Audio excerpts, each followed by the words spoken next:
Babala laban sa pagpapaimbabaw. Lucas chapter 12 verse 1 to verse 3. Samantalang dumaragsa ang libu-libong tao, ano pat nagkakatapakan sila. Nagsalita muna si Jesus sa kanyang mga alagad. Mag-ingat kayo sa libadura ng mga Pariseo. Ito'y ang pagpapaimbabaw. Walang natatago na di malalantad at walang nalilihim na di mabubunyag. Ano mang sabihin ninyo sa dilim ay maririnig sa liwanag, at anumang ibulong ninyo sa mga silid ay ipagsisigawan. Ang dapat katakutan. Lucas chapter 12 verse 4 to verse 7. Sinasabi ko sa inyo, mga kaibigan, huwag ninyong katakutan ang mga pumapatay ng katawan, at pagkatapos ay wala nang magagawa pa. Sasabihin ko sa inyo kung sino ang dapat ninyong katakutan. Katakutan ninyo yaong pagkatapos na pumatay ay may kapangyarihan pang magbulid sa impyerno. Sinasabi ko sa inyo, ang Diyos ang dapat ninyong katakutan. Hindi ba ipinagbibili sa halagang 2 pera lamang ang 5 maya?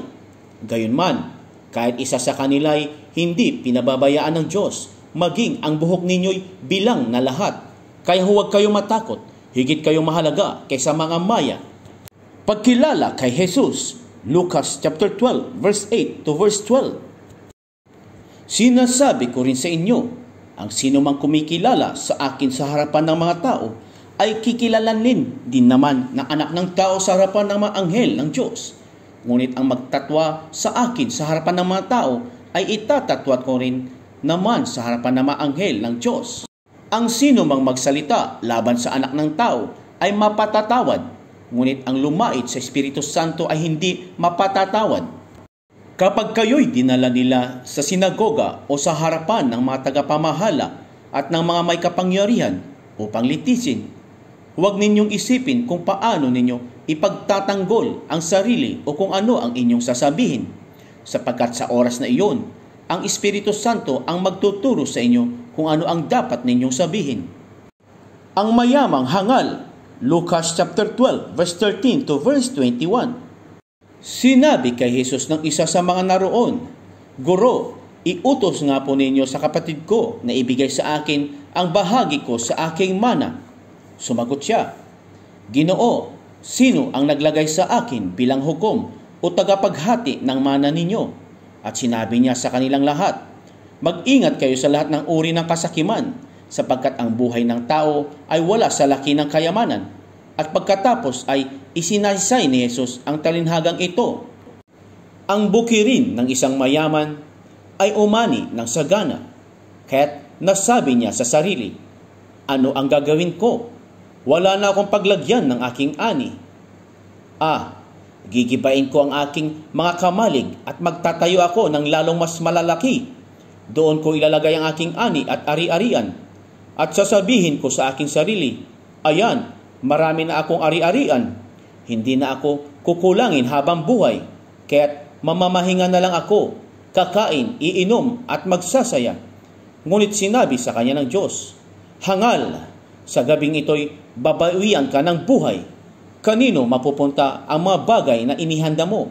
Ganyan ang sasapitin ng nagtitipon ng kayamanan para sa sarili, ngunit dukha naman sa paningin ng Diyos. Pananalig sa Diyos. Lucas chapter 13 verse 22 to verse 31.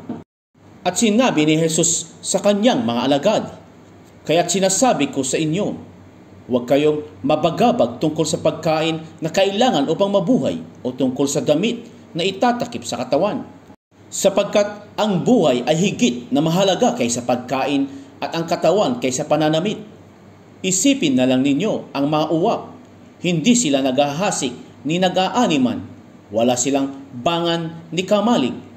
Gayon may pinakakain sila ng Diyos. Gaano pa kayo? Higit kayong mahalaga kaysa mga ibon. Sino sa inyo ang makapagpapahaba ng kanyang buhay ng kahit 1 oras man lamang sa pamamagitan ng pagkabalisa? Kung hindi nga ninyo magawa ang gayon, kaliit na bagay, bakit kayo nababalisa tungkol sa ibang mga bagay? Isipin ninyo kung paano sumisibol ang mga bulaklak sa parang. Hindi sila nagpapagal ni humahabi man, ngunit ito ang sasabihin ko sa inyo, Maging si Solomon ay hindi nakapagsuot ng kasing ganda ng isa sa mga bulaklak na ito, bagamat napakariringal ng mga damit niya.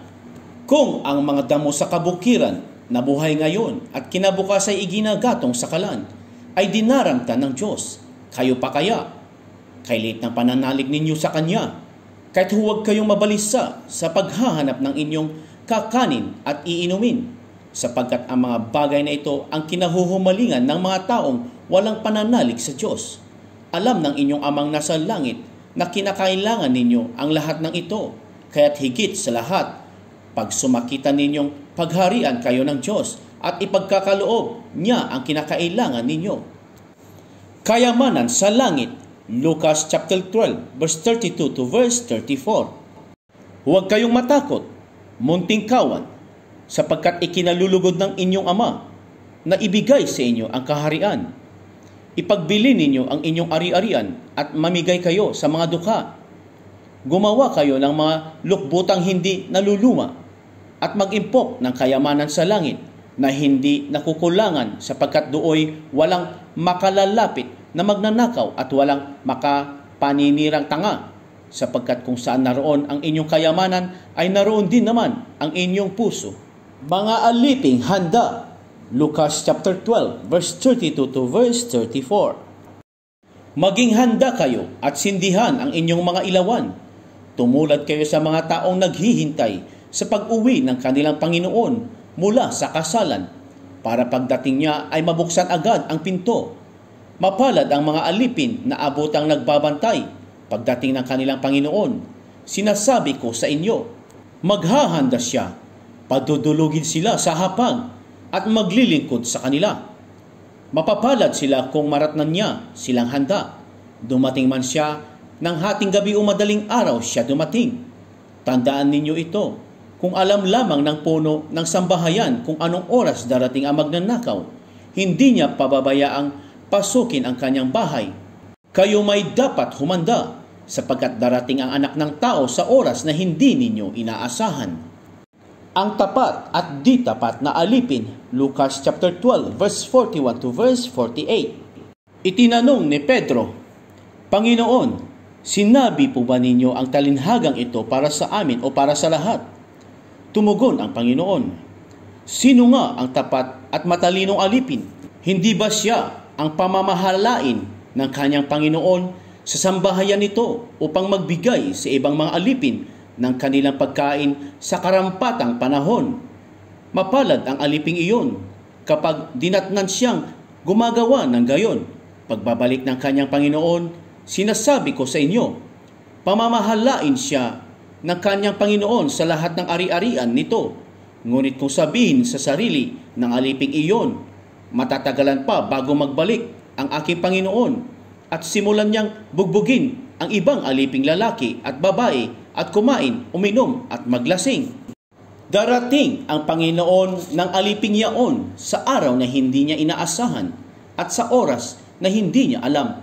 Buong higpit na parurusahan siya ng Panginoon at isasama sa mga di tapat. At ang aliping nakaalam ng kalooban ng kanyang Panginoon, ngunit hindi naghanda ni sumunod sa kalooban nito, ay tatanggap ng mabigat na parusa.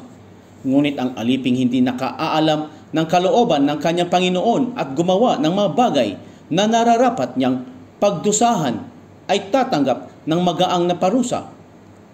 Ang binigyan ng maraming bagay ay hahanapan ng maraming bagay, at ang pinagkatiwalaan ng lalong maraming bagay ay pananagutin sa lalong maraming bagay. Pagkakabaha-bahagi ng sambahayan, Lucas chapter 12, verse 49 to verse 53. Naparito ako upang magdala ng apoy sa lupa, at sana'y napagningas na ito. May isang bautismo pa na dapat kong tanggapin, at nababaghabag ako hanggat hindi natutupad ito. Akala ba ninyo'y pumarito ako upang magdala ng kapayapaan sa lupa?